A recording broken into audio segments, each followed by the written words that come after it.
The John's Call has six. One's coming out of a jump race. One is Chatterpaul. One is Greg Sacco shipping in, two makers and a Tom Morley. I mean, I the powers that be just don't get it. A overnight stake with $135,000 purse that you cannot race on Lasix is less attractive than $120,000 overnight race that you can race on Lasix. And I don't care what your opinion of Lasix is. It's immaterial. It's just immaterial. The fact is that trainers believe it matters because, they actually know about things like, horses. So the fact of the matter is that they're going to change, they're going to take that option most of the time. The John's Call is not a stake that has implications in the breeding shed. It's not a race that people long to win.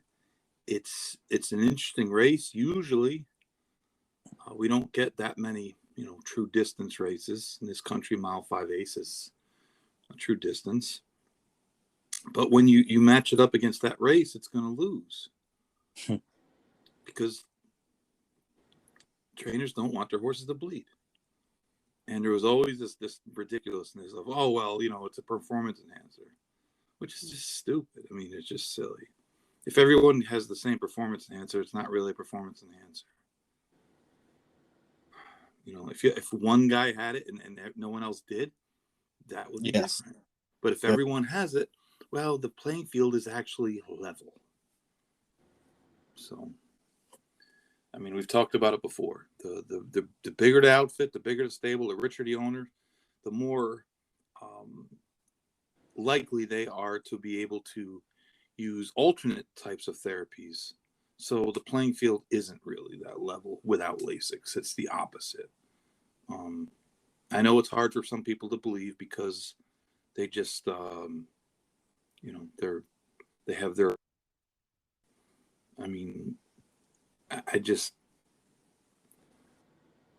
everyone's entitled to their opinion, but they have no actual like understanding of the issue, and they believe nonsense, and it's just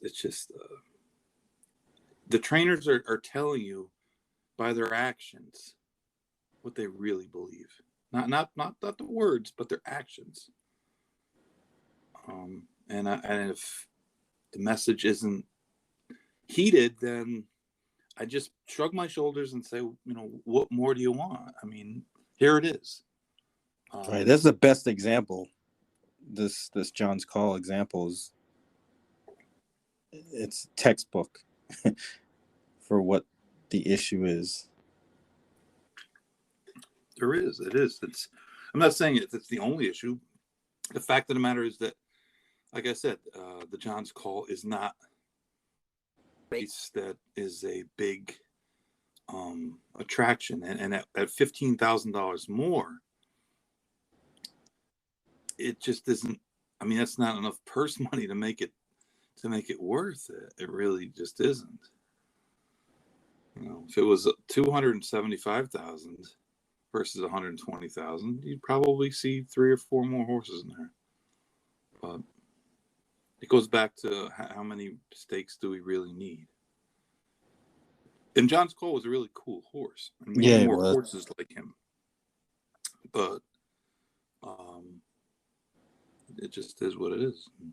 We could go back and talk about all the other issues that we've talked about many times regarding just not just too many stakes, because that's too simplistic, but just a terrible schedule. There's like real competent or cognizant schedule of graded races. Each track has their own, but horses these days ship all over the place, and it's just nothing to get on a plane these days. I mean, Grand Motion, who's based in the East Coast, chose to race Spenderella out on the West Coast.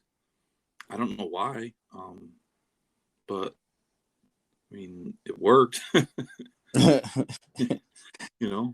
the point is that it's just not a big deal anymore.